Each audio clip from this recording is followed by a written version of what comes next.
В миналото вазовските машиностроителни заводи са осигурявали по 1 милиард приходи от износ на оръжейна продукция. Сега ВМЗ Сопот е извор на социално напрежение за региона, а работниците се борят за препитанието си всеки ден.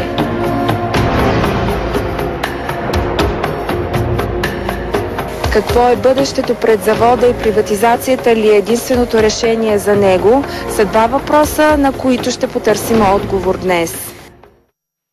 Работниците връщаха автобуси от Калофер и Клисура. Те преградиха шосето пред портала на ВМЗ Сопот.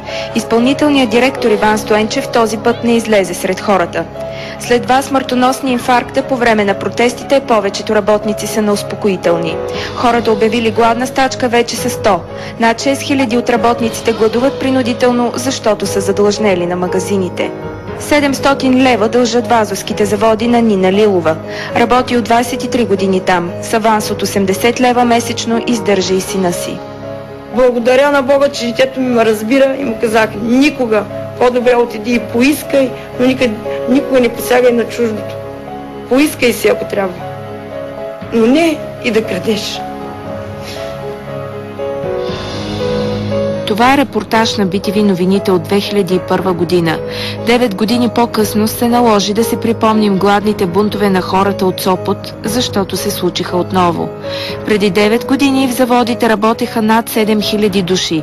Заплатите, които ВМЗ не им беше платило, надхвърляха 7 милиона лева. Следващите години беше приватизиран лагерния завод и всички странични производства, а във ВМЗ Сопот останаха само производството на специалната продукция и трупащи се задължения. Така работниците пак се оказаха с празни джобове и празни стомаси пред портала, а Нина Лилова отново е наша героиня с неизплатени заплати. Може ли постоянно да влизаш ти гладен на тия отрой да работиш? Вадиш зъби, отиваш, нямаш пари да диш на един обикновен преглед. И ти казва, трябва изследване. Какви изследвания, като нямаш 2 лева за лабораторията? Ти нямаш 2 лева да си купиш хляб или някаква закуска, да дойдеш да работиш, камо ли да отидеш да се лекуваш. Значи тази България изобщо мисли за този народ. Заводът, който в миналото е бил сред българските предприятия, които произвеждат 8% от оръжейната продукция в световен мащаб, преди броени месеци отново бе изправен пред несъстоятелност. С осигуряването на няколко поръчки, държавата се опитва да стабилизира предприятието. Има ли възможност тези 5 милиона лева, които не достигат за изплащане на вече изработени заплати, да бъдат отпуснати от държавата целево, от държавния бюджет или с някакво разсрочване? Няма такава възможност, няма възможност да се предоставя държавна помощ. Вие видяхте дебата и за Кремиковци, но това важи и за всички останали предприятия. Единственият шанс, който ние подкрепяме с всички сили, нашето министерство и други институции направиха, все още правим възможно да предприятието да функционира като компания. Всеки от работниците чака поне по 1000 лева неплатени заплати от завода, защото социалното напрежение в Сопот расте, а картите останаха празни дори след коледните празници. В околността повечето хранителни магазини работят на вересия, но когато стоките надхвърлят 200 лева, кредитирането спира. Всяко второ семейство работи, даже има хора и по 2 човека, които работят в завода.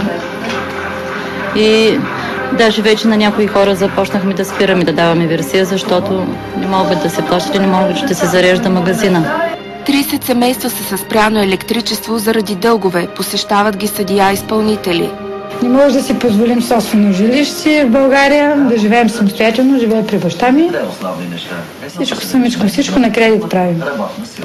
Учим се да работим, да гледаме деца, да бъдем хора. Доника Василева е напуснала ВМЗ, за да си търси друга работа. Търся. И по интернет съм подала обяви, чакам и ВМЗ-то да ми изплати заплати, за да може да покривам вноски. Кредит съм теглила за висшето образование, още ще го плащам до 2015 година. Това е дъщеря ми на 5 години. Не е изплатена детската градина за 3 месеца, защото ВМЗ-то ни плаща заплати. Това е. Според Доника, ниските заплати и нередовното им изплащане демотивира работниците. Дисциплината в завода е ниска и кражбите не са рядкост. Сега, откакто е това безпаричен изплащане заплати, хората са изнервени и те единственото нещо, което мислят, е само пари. Ще има ли пари, сметки, банки, кредити, заеми, това е. Те не мислят за работа тая ракета, дали като тръгне от отделната част, дали ще излезе цяла ракета и как ще излезе. Имало е дори в нашия цех загубени 2 ракети. При нормално не би трябвало да има 2 ракети изгубени. Някъде в някой склад. И началника да ни каже, идете търсете ракетите. Ние тръгваме по складовете да търсим 2 ракети, защото това е предпоставка за тероризъм. Ако някой ги намери, нормално е да ги изнесе и ето, 2 бомби. Това е опасно, което казвате. Да, опасно как може да се изгубят 2 ракети. Значи днеска се взима тялото с барута в пламени тела, утре си взимаш 2 бойни глави в джоба и утре сглобяваш. И става 2 нурса, което струва $10,000, ако ги продадеш в Афганистан. Или нормално някой, който не е много в час, да направи някой атентат в България. Директора на завода обясни, че от склада не е възможно да изчезват готови изделия. При нас никой не е имало изчезване, макар че са намирани, даже по вестниците и по медиите е имало случаи за да се покажат такива изделия. Изчезват може би от други, но не от ВМЗ. Има много складове в държавата, включително на Министерството на отбраната, където по-вероятно е да изчезват такива изделия, или полигони на Министерството на отбраната, където могат да бъдат взимани такива изделия. Не се случва по складове или в цехове да се загуби цялостно изделие? Не може да се случи това нещо, тъй като се води пълна отчетност на изделията. Ние на входа да подаваме информация колко детайли влизат в цеха и не искаме да знаем колко детайли излизат от цеха, готови изделия, бракувани изделия, детайли, които евентуално се връщат отново за преработка или за брак. Широко известен факт обаче са кражбите от цеховете за механично производство на кабели и цветни метали. Доскоро бяха откраднали лагери за около 12 000 лева. Малки лагери. Всеки случай е различен за самата си кражба. Елементарни изчисления показват, че поне всеки трети в община Сопот работи в оръжейния завод или по някакъв начин е свързан икономически с състоянието на ВМЗ.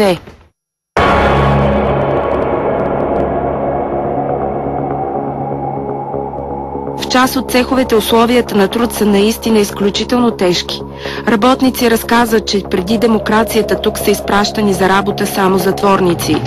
Във въздуха се носят изпаренията на цинковите разтвори, натриева основа и киселини, в които се потапят гилзите на боеприпасите.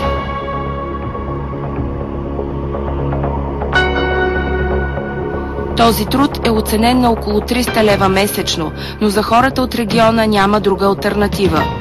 В така наречения галваничен цех работата не спира. Тук не стъчкуват, защото спрат ли, спира работата на всички работници. А не се ли изпълни поръчката, няма заплати. Всичко се извършва ръчно по технологии от средата на миналия век.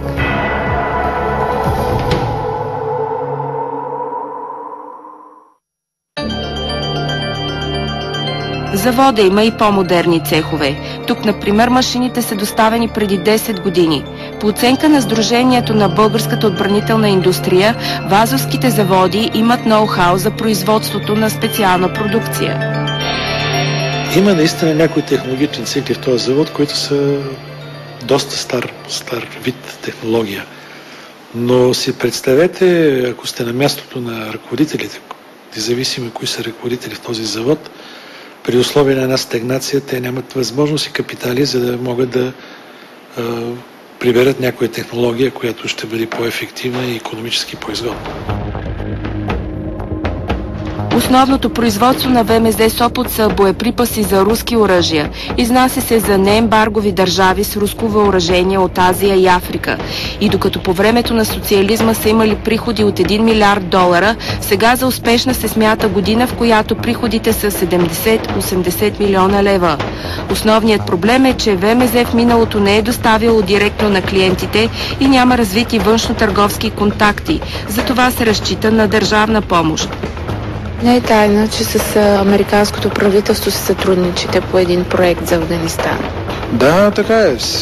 Пак споменах медиите, навсякъде се коментира как се помага с въоръжение и техника афганистанската армия, която да се бори с талибаните, които създават проблеми не само на американци, на целия свят. Така че за нас това е добре, защото ние, произвеждайки изделия, намираме пазар, където да ги продаваме. Плюс това самите, поне информацията, която идва от крайния потребител, вече са много доволни от изделията.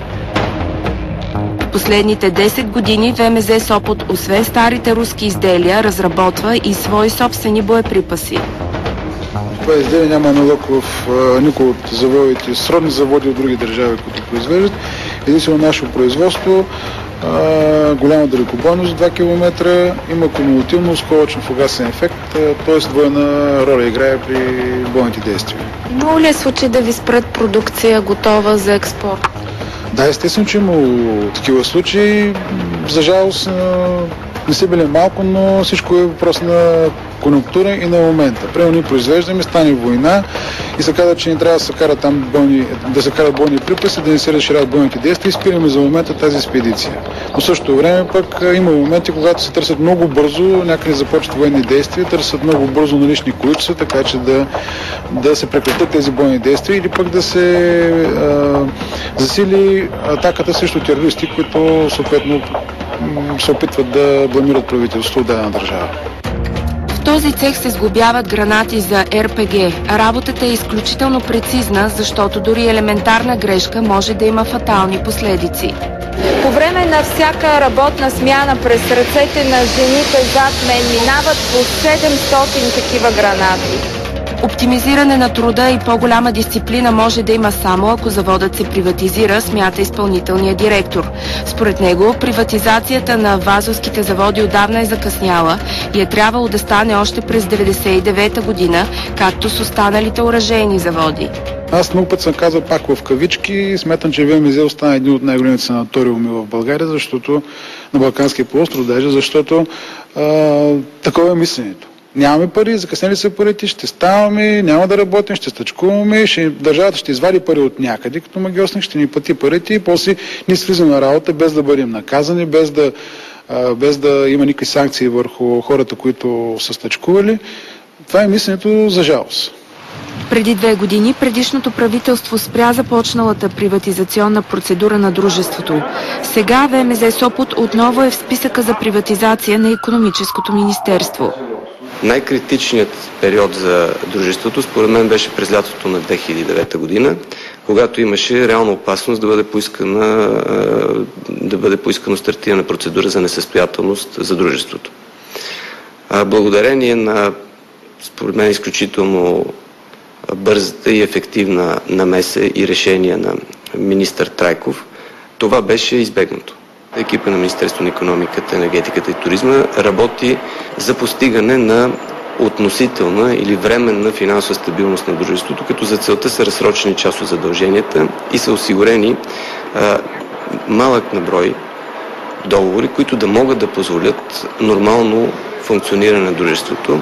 Ситуацията за ВМЗ е изключително тежка и би следвало да се използва това, което ще се осигури като време, за да започне незабавна подготовка за приватизация на дружеството. Цената, която ще се търси за последния държавен оръжеен завод, за сега остава в тайна. Преди години той е бил оценяван на няколко десетки милиона. Според агенцията, най-важното е да не се допусне несъстоятелност на предприятието, защото регионът ще остане без поминък. Продажната цена е на 3-то място след погасяването на задълженията и запазването на работните места. Ние не можем да разчитаме, че със собствени средства ВМЗ ще може да се справи. Така че ние имаме време за подготовка и за реализация не повече от 6-8 месеца. Така че аз съм убеден, че трябва да се започне веднага, трябва да си поставяме като цел приключване на сделката, ако е възможно в рамките на тази година. А що се отнася до крайния резултат, убеден съм, че Агенция за приватизация може да реализира успешна сделка.